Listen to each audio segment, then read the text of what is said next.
7 अगस्त से अमेरिका ने भारत पर 25% टैरिफ लागू कर दिया है।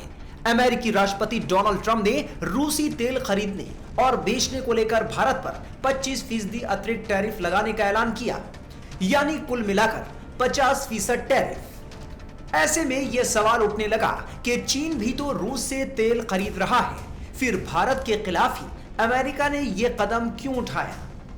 अब अमेरिका ने आखिरकार इसकी वजह का खुलासा कर दिया है। अमेरिकी ट्रेजरी सेक्रेटरी स्कॉट बेसेंट ने मंगलवार को एक टीवी इंटरव्यू में कहा कि भारत ने रूस से तेल खरीदकर भारी मुनाफा कमाया है और अरबों डॉलर कमाए हैं। बेसेंट ने कहा, भारत ने यूक्रेन युद्ध के दौरान और उसके बाद रूसी तेल से भारी मुनाफा कमाया।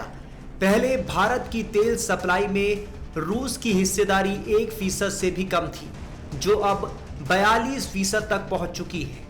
भारत ने इस सस्ते तेल को खरीदकर दोबारा बेचा और उससे 16 अरब डॉलर का अतिरिक्त मुनाफा कमाया है। ये पूरी तरह से अस्वीकार्य है।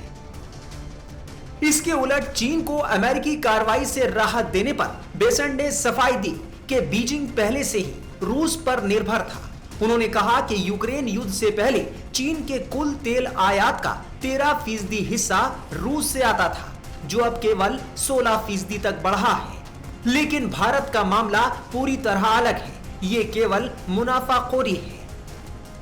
अमेरिकी राष्ट्रपति डोनाल्ड ट्रंप ने भारत पर रूसी तेल खरीदने के चलते अतिरिक्त 25% टैरिफ लगाने का फैसला लिया है। इसके साथ ही भारत पर कुल टैरिफ 50% तक पहुंच जाएगा, जो इस महीने के आखिर से लागू होगा। इसके जवाब में रूस ने भारत का बचाव करते हुए वॉशिंगटन को गैर कानूनी धमकियों से बाज आने की चेतावनी दी है। टैरिफ की समय सीमा नजदीक आने के बीच चीन के विदेश मंत्री वांग यी ने मंगलवार को दिल्ली में प्रधानमंत्री मोदी और भारतीय विदेश मंत्री एस जयशंकर से मुलाकात की। वांग ने कहा कि भारत और चीन को बढ़ते दबाव और धमकियों के बीच सहयोग को और मजबूत करना चाहिए। भारत ने मंगलवार को अमेरिका को संकेत देने की कोशिश की कि वो बातचीत के लिए तैयार है। 50% टैरिफ की घोषणा के बाद प्रधानमंत्री मोदी ने कहा था कि भारत भारी कीमत चुकाने के लिए तैयार है। उन्होंने इसे स्वतंत्रता दिवस भाषण में भी दोहराया था। बता दें कि हाल में अमेरिकी राष्ट्रपति डोनाल्ड ट्रंप ने अलास्का में पुतिन से मुलाकात की थी। उसके 2 दिन बाद वो वॉशिंगटन में यूक्रेनी राष्ट्रपति जेलेंस्की से मिले थे। ट्रंप का दावा है कि वो दोनों नेताओं को बातचीत के टेबल पर लाएंगे। ट्रंप भले ही जो भी तर्क देकर भारत पर टैरिफ के जरिए दबाव बनाए, लेकिन भारत साफ कर चुका है कि वो कतई झुकने वाला नहीं है।